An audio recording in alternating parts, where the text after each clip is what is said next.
Hello, my name is David O'Keefe, co-founder of My Family Travel. And I want you to meet Jessica. She's married with 2 kids, lives in Wisconsin. They're about ready to get in the minivan, pack it up, and go on their annual family vacation road trip to Grandma's house in Colorado. Now, the younger version of the kids with road trips were great. They played games like car bingo, count the telephone poles, laughed, and overall had good family interaction, communication, and had a great time. But Jessica is worried that the kids are growing up fast. She wants to continue to spend quality time with them and the family during this road trip. Every moment is precious.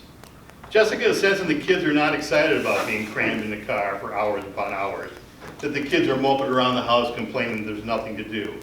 Jessica feels that they will isolate themselves in traditional violent video games or hours of Netflix and endless hours of social media with their headphones on. Jessica wants to find a new way to keep the kids excited and learning about an American landscape and the history during the family road trip. We're excited to share with Jessica the My Family Travel app. Travel calm, arrive smart. The My Family Travel app is a family travel application that provides content, images, and games that educates and engages kids 8 to 13 years old about local historical and interesting landmarks. Parents say educational content is their top priority, with 77% of parents citing educational content as an important factor. 68.2% of the parents think that educational child screen time is not enough.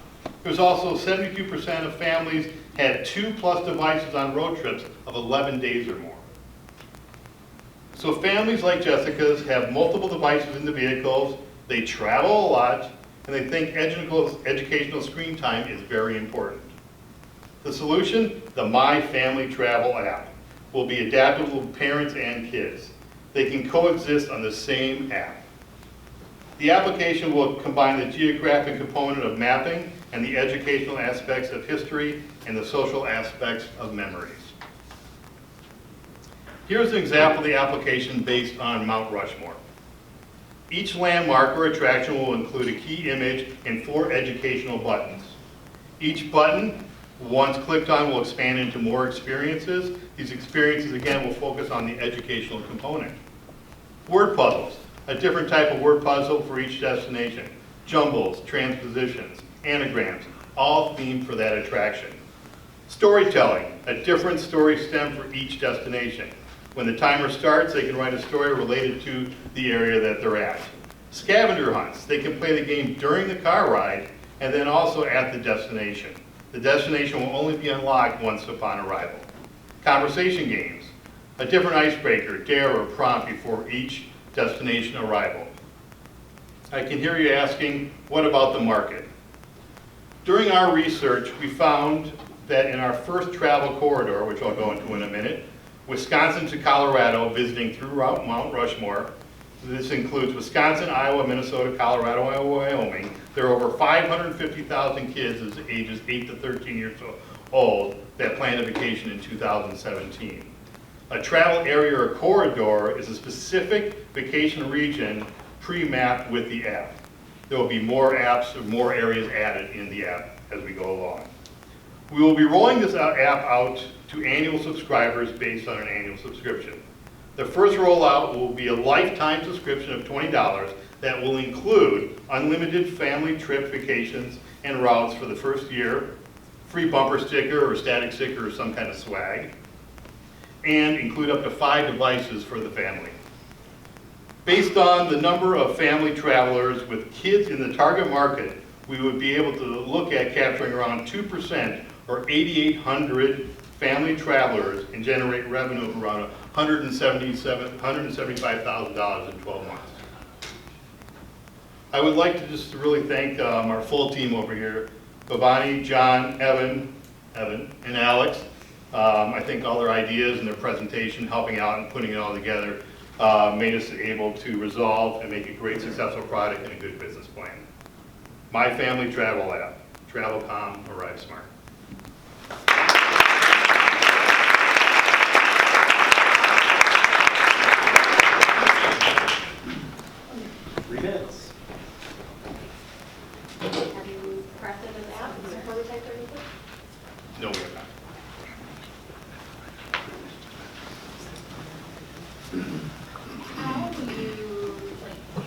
populate all the, what's your plan for populating the game, creating the game, data, suitable parents and kids?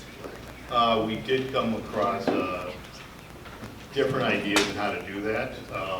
As our software, we just couldn't find the exact way to populate it. We do looking at online and also on the other numbers. Yeah, so we'd look at, if there's open source, libraries and things like that to curate some of that data and pull it in. Part of it would also be there'd be a map so they can track where they're at. So, maybe a Google overlay or something like that to help pull some of that data in. We did find some of the costing for the Google overlays and the pricing for the component, but we haven't exactly figured out how to put it all in one piece in. So I live with a 10-year-old and a 14-year-old. Okay. And a 47-year-old. And two Is that what yours devices do, in the or? car seems pretty low, actually. So my kids have multiple devices. But what I find is they want to do whatever they're interested in. So I do applaud the idea of trying to find a way that the whole family at different, my kids are different, and the husband child is at a different developmental level. I love them, but this is how do you keep them together. My kids and I shared a game. We've had this Trivial Pursuit game that there's a set of questions for parents, the adults, and a set of questions for the kids. And so I think as you think about that idea about if it's a trivia, there's grown-up trivia, kids trivia, and then it balances it out in such a way that they can win. Yep. So this would be really fun to have an app that would track with us on the vacation and that could accommodate different interests and levels. So they could coexist. So we could coexist. And we also want to connect outside, right? So when you roll up that trip that you had, you can connect with grandma and grandpa, because they're asking for pictures, they're asking for all those types of things. So we see some integration of that type of technology into it to share back out. Yeah, so I think that could be interesting too. Of what are we putting in that maybe produces a vacation slideshow or something that's. Yeah, we had a very hard time finding an educational app and a travel app that worked. I mean, there's a lot of both of those segmented out there, but the combination, I think, is a good idea, but we couldn't find anything.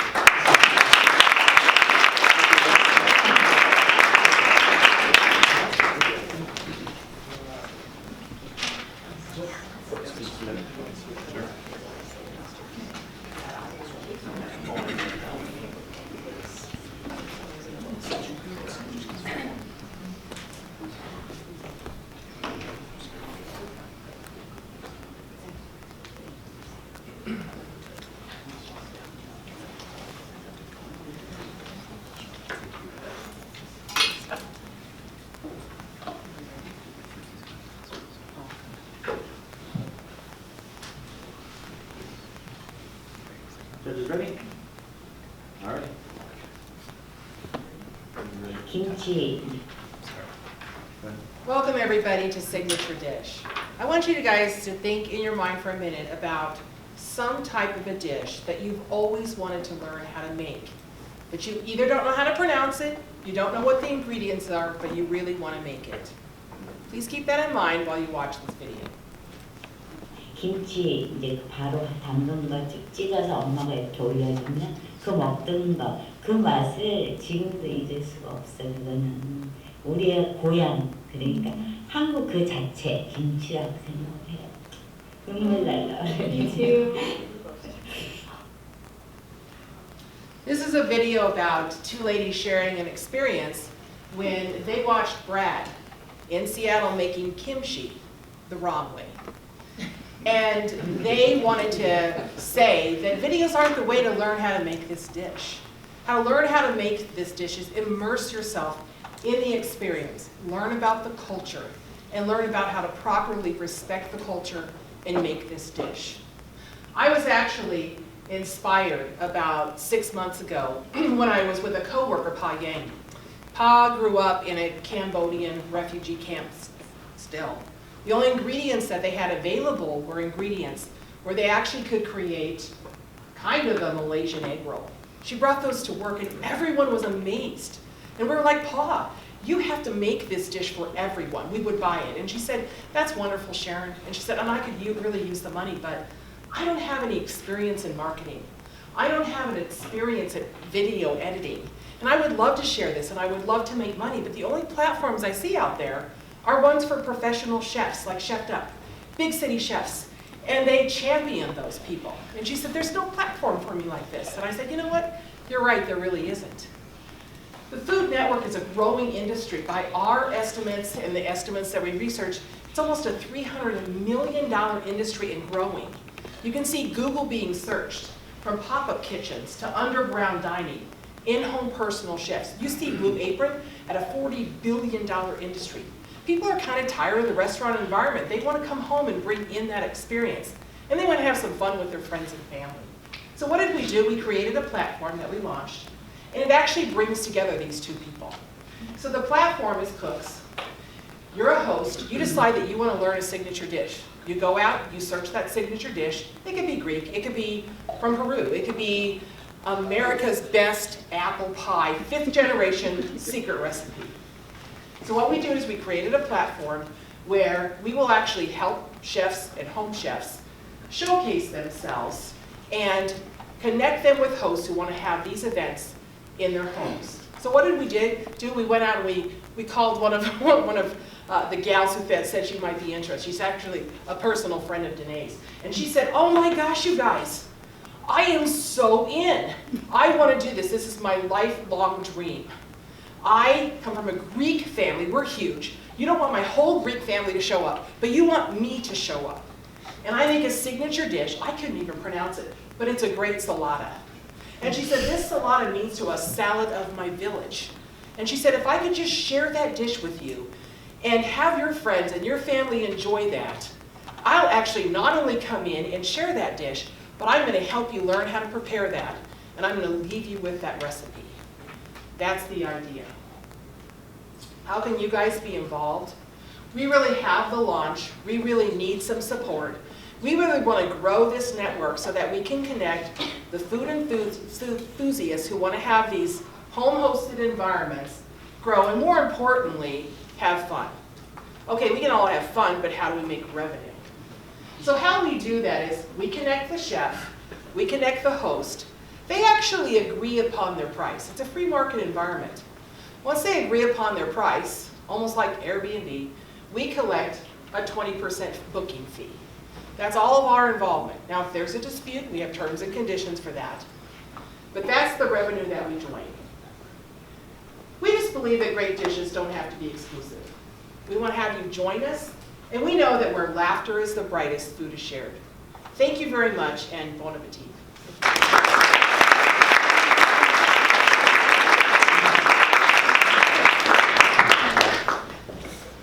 That's our website, actually. It's fully functional, but it'll kind of show you how it works and how we connect, and how you can actually search through the cooks, create his profile, Q&A. things like that. So you said something that was really compelling, like basically create a platform for people to share these authentic sort of special recipes. But I'm confused. So are they like are you sharing like recipes out to a platform, or is there like an actual on-premise like component to this? Yes. Yeah. Okay. There is actually. So the cook would actually go on site to your event, your gathering with your friends and your family. They're going to teach you similar to like or similar to like a cooking class, how to make that one specific dish. And it's going to be kind of more of like event, cool, fun atmosphere, learning how to make something you never learned before.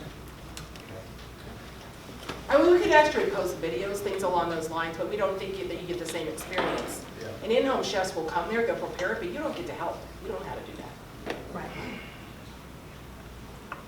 So you sent out a survey. We did. Mm-hmm. Can you tell me about the results of that survey? Yeah. Did I? Yes. I So- didn't miss, I apologize if I missed it. Yeah, so out of the people that we surveyed, 67% wanted to either be a cook or a host. 51% wanted to be cooks, and 64% wanted to be hosts. The average price, Sample size? yeah. Sample size? How many did we survey? 31 people.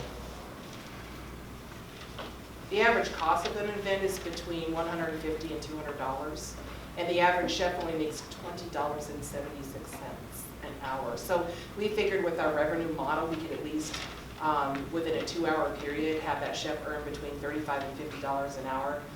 They actually said in the survey results too that if it was more than a signature dish, an entire meal, those events could range from $250 to almost $600, so that elevates the game as well too for that. Would rollout be just local, statewide? Well, local, Wisconsin's a little funky about that. They have a lot of food safety rules, but we can, if the chef actually arrives with all ingredients not broken apart, they can actually host the event, and the host family isn't considered a restaurant.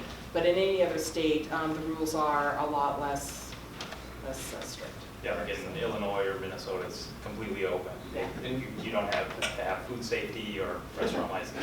In your survey, were you surveying like professional chefs that would go do this, or is it sort of people that are? It was based out, yeah, we posted on comment sections, Yeah. friends and family, basically all over, so. Food Network, anything, #food. Because this actually is not just for Right. professional chefs. This is also for somebody like me who wants to teach you how to make my signature dish. We'd also go out All right. community time.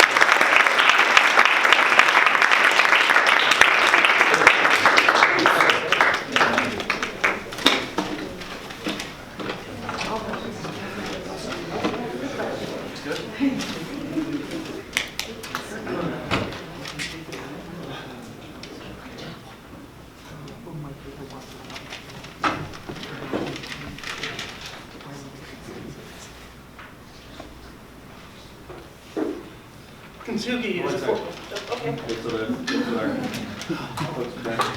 Is that timer live? We'll start in a minute. Guys, ready? Go ahead. Kintsugi is a form of Japanese pottery. When after being broken, instead of being thrown away, the pieces are taken and put back together with a special gold lacquer, with the notion that that breakage is a part of that history to be honored, and that in fact it may be more beautiful for having been broken.